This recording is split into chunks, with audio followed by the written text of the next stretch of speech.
இயற்கையான டேட்ஸ், பாதாம், பிஸ்தா, cash and honey கொண்டு தயாரிக்கப்பட்ட லயன் டேட் நட் பைட்ஸ். உங்க toilet cleaner bison toilet cleaner குவாலிட்டியை விட பெட்டர்னு நிரூபிச்சா உங்க மொத்த பணமும் ரீஃபண்ட். இப்போது 79 ரூபாயில். Merry Christmas and Happy New Year from the Chennai Silks. Let the celebrations begin. IBC Tamil நேயர்களுக்கு வணக்கம். இன்றைய நேர்காணலில் நம்மோடு காங்கிரஸ் கட்சியினுடைய மூத்த தலைவர் திரு திருநாவுக்கரசர் இருந்திருக்கார். சார் வணக்கம். வணக்கம்.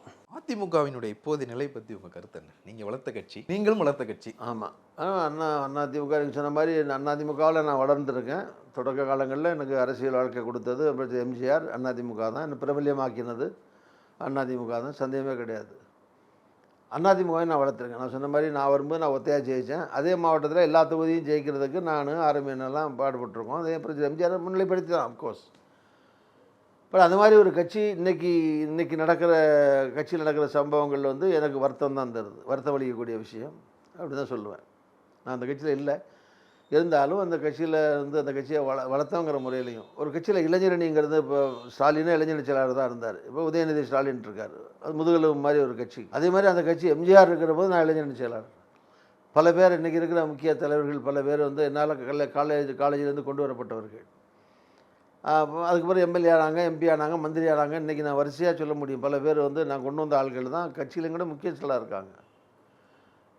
எம்ஜிஆருக்காக ஒரு எல்டர் சகாப்தம் போக யங்ஸ்டர்ஸ்ன்னு எடுத்திங்கன்னா, அதனால் எனக்கு அந்த கட்சி இன்றைக்கி நடக்கிற சம்பவங்களும் வருத்தம் அளிக்குது.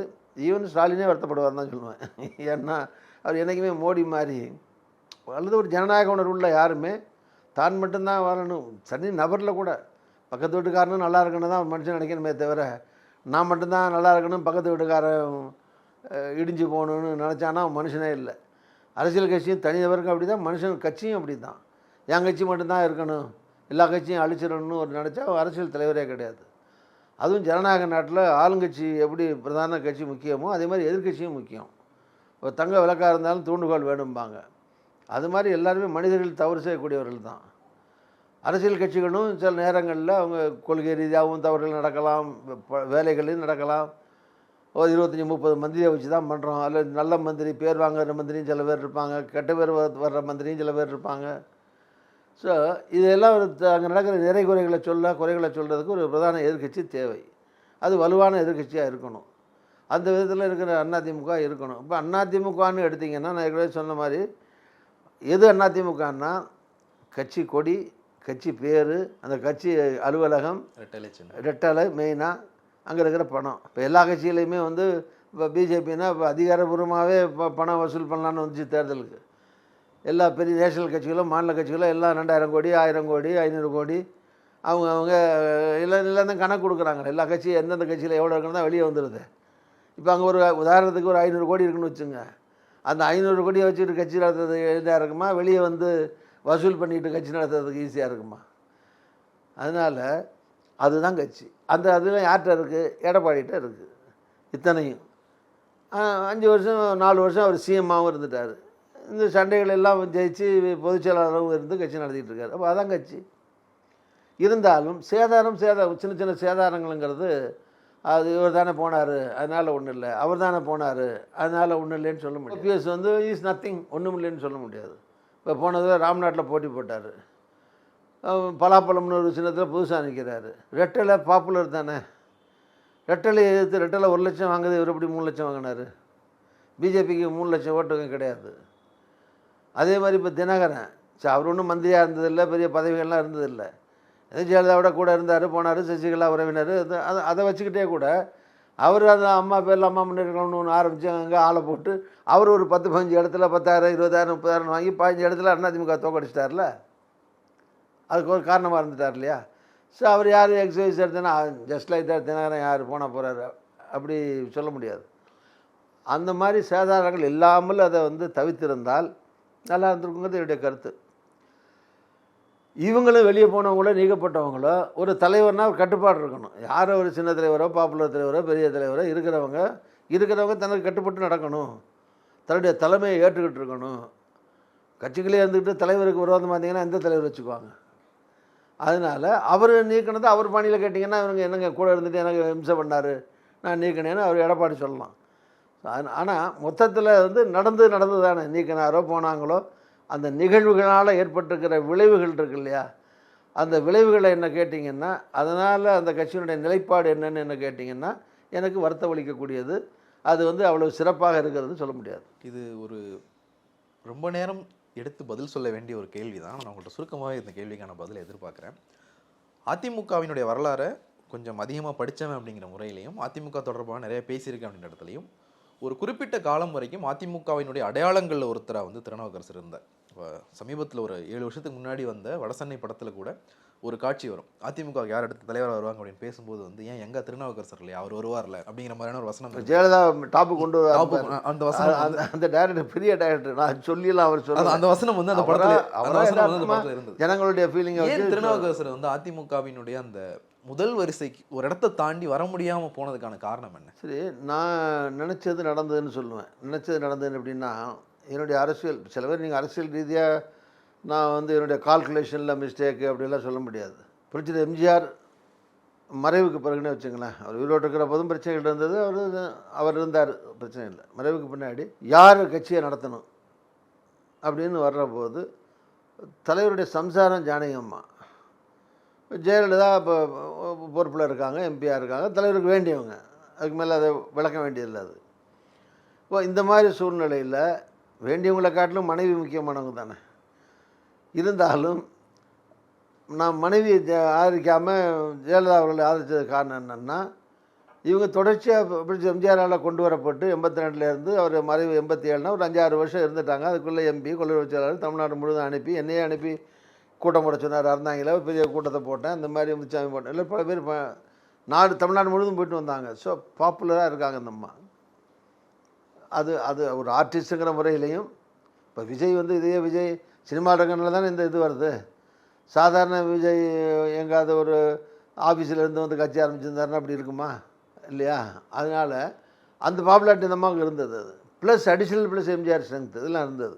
ஜானகி அம்மா ஒய்ஃபு தான், ஆனால் அவங்களுக்கு உடல்நிலை, வயசு, அரசியல் அனுபவமின்மை. அப்போ நான் ஒரு பக்கா அதிமுக காரனா, எம்ஜிஆரால் வளர்க்கப்பட்ட ஒருத்தனா, என்னுடைய ஜட்ஜ்மெண்ட் என்ன, இந்த கட்சியை காப்பாற்றணும், கலைஞரை எதிர்த்து யாரால் அரசியல் பண்ண முடியும், திமுகவை எதிர்த்து யார் தலைமையில் அதிமுக இயங்கினா செயல்பட முடியும் ஃப்யூச்சரில், எம்ஜிஆர் இல்லாத சூழ்நிலைங்கும் போது ஜெயலலிதா தான் பெஸ்ட்டு அப்படின்னு நான் முடிவு பண்ணி ஜெயலலிதா ஆதரித்தேன். அதுக்கு முன்னாடி எம்ஜிஆர் இருக்கிற போதே என் கொள்ளூர் செயலாளர், இளைஞர் செயலாளர், எங்களுக்குள்ள ஒரு அண்டர்ஸ்டாண்டிங் இருந்தது. மூத்த தலைவர்கள்லாம் எதிர்த்தாங்கன்னு அப்போ இருந்தே ஆதரிச்சுட்டு வந்தேன். இது வேறு விஷயம். இப்படி இதோடைய தொடர்ச்சியாக அவருக்கு மறைவுக்கு முன்னாடி முழுசாக ஆதரித்தேன். ஆதரித்து வந்த பிறகு அந்த சின்ன சின்ன நேரிடல் வந்தது, அப்புறம் சில கருத்து வேறுபாடு வந்தது. அப்புறம் தேர்தல்னு வந்தீங்கன்னா 89 தான் எம்ஜிஆர் மறைவுக்கு முன்னாடி தான் முதல் தேர்தல்.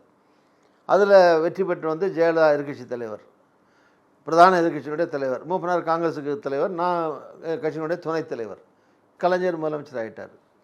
இந்த சூழ்நிலையில் அது சட்டமன்றத்தில் அடிதடி அந்த அசம்பாவிதங்கள் நடந்து சட்டசபை செத்து விட்டதுன்னு வரமாட்டேன்னு நம்ம போயிட்டாங்க. அப்போது கொடைநாடுலாம் கிடையாது, ஹைதராபாத்தில் இருப்பாங்க, இல்லைன்னா மெட்ராஸில் இருப்பாங்க, சட்டசபைக்கு வாரதில்லை. ஆனால் அவங்க தான் எதிர்கட்சி தலைவர். எதிர்கட்சி தலைவருங்கிறது அமைச்சருக்கு ஈக்குவலான ஒரு பதவி. அவங்களுக்கு எஸ்கார்டு, அது இது கவர்மெண்ட் வீடு எல்லாமே அமைச்சருக்குள்ள எல்லா அதிகாரமும் உண்டு.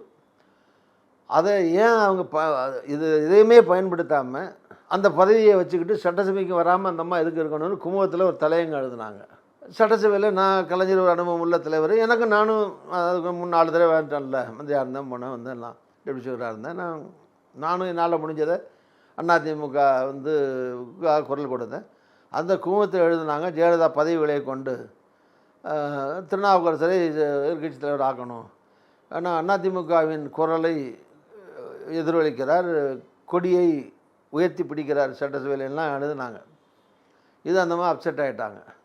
ஸோ அங்கேருந்து திருப்பி வந்தாங்க. ஒரு நாள் எல்லா எம்எல்ஏக்களையும் கூப்பிட்டு இந்த மாதிரி பத்திரிக்கையெல்லாம் வருது, இல்லை கரெக்டு தான், நானும் தான் அங்கே வர்றதில்லை, எதுக்கு எனக்கு பதவி அதை வச்சு நான் ஒன்று வீட்டில் யூஸ் பண்ணுறேன்னா அது பண்ணுறேன்னா ஒன்றும் கிடையாது, ஸோ விளைவிக்கிறேன். நான் என் பக்கத்தில் இருக்கிற எல்லோரும் இதே செங்கோட்டையன் எல்லோரும் பக்கத்தில் உட்காந்துருக்கோம், 25-26 பேர். அதில் எடப்பாடியும் ஒரு அப்போ எம்எல்ஏ இருக்கார். அவர் அந்த இடைத்தேர்தலில் நின்று எஸ்ஆர் ராதாவும் பொன்னுசாமியும் மதுரை மருங்காவிலேருந்து அப்போ தான் ஜானகிமாடியிலேருந்து இங்கேருந்து ஜெயிச்சு வந்திருக்காங்க, மதுரை கிழக்கில் இருந்து. ஆமாம், அவரும் எல்லாம் பக்கத்தில் உட்காந்துருக்காங்க. நான் துணைத் தலைவர் என்ன தான் அறிவிக்க போகிறாங்கன்னு எதிர்பார்க்குறாங்க.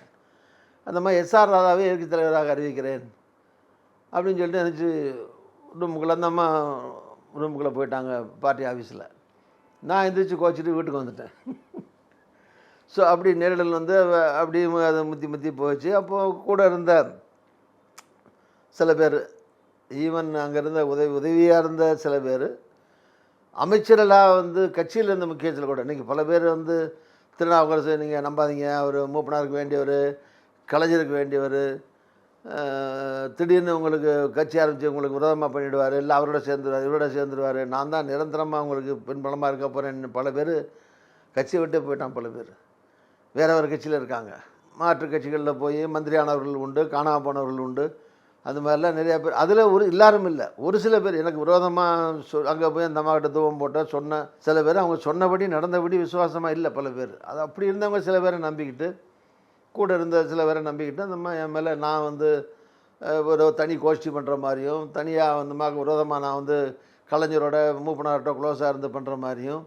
ஏன்னா அவங்களுக்கு வந்து ஒரு பெண்கிற முறையிலையும் அந்த வெளி உலகத்தில் வந்து அவங்களுக்கு ஒரு தனி இன்ட்ராக்ஷன் ஒன்றும் கிடையாது. அவங்களுக்கு சினிமாவில் பாப்புலராக இருந்தாங்க, வந்தாங்க, மக்கள் செல்வாக்கு, கூட்டம் போகிறது, அதெல்லாம் வேறு. ஆள் 1 to 1 எல்லாம் தெரிகிற அளவுக்குலாம் அவங்களுக்கு வந்து இல்லை. அதனால யாரை பார்த்தாலும் ஒரு சந்தேகம். அப்போ வந்து கையில் பணமும் கிடையாது. சிஎம்மாக வந்த பிறகு டிஃப்ரெண்ட் ஜெயலலிதா. பவர் ஆகிடுச்சு, பணம் ஆகிடுச்சு, அதிகாரம் ஆகிடுச்சு, அது வந்துடுச்சு, ஆள் வந்துடுச்சு, அட்வைஸுக்கு ஐஏஎஸ்லேருந்து எல்லாம் வந்துடுவாங்க. அது வேறு. அது வரைக்கும் கூட இருக்கிற 4 பேர் சொல்கிறது தானே கேட்டு பண்ணிகிட்டு இருக்காங்க. கூட்டத்தில் கொண்டு நிறுத்தினா பேசிட்டு வருவாங்க. வீட்டுக்குள்ளே வந்தோடனே அங்கே சுற்றி இருக்க ஆள் சொல்கிறது தானே கேட்டாகணும். எல்லாத்தையும் ஒரு லேடியாக இருக்கிறனால ட்ரெயினையும் ஃப்ரீயாக பழக முடியாது, பேச முடியாது. அப்போ என்னை பற்றின ஒரு ஐயப்பாடு உங்களுக்கு இருந்துகிட்டே இருந்தது. அதுக்கு இதையும் தாண்டி சில வெளியே சொல்ல முடியாத காரணங்கள்லாம் உண்டு, அதை சொல்ல முடியாது. எனக்கு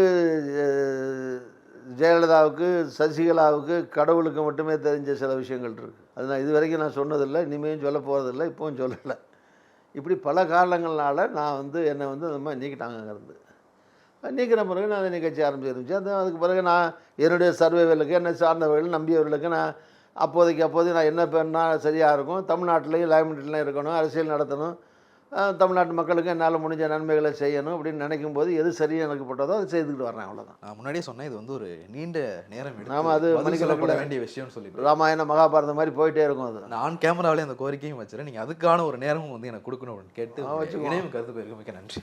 நன்றி, வணக்கம். மற்றும் ஒரு நிகழ்ச்சி சந்திக்கலாம். நன்றி, வணக்கம். இயற்கையான டேட்ஸ், பாதாம், பிஸ்தா, கேஷு அண்ட் ஹனி கொண்டு தயாரிக்கப்பட்ட லயன் டேட் நட் பைட்ஸ். உங்க toilet cleaner bison toilet cleaner குவாலிட்டியை விட பெட்டர்னு நிரூபிச்சா உங்க மொத்த பணமும் ரீஃபண்ட். இப்போது 79 ரூபாயில்.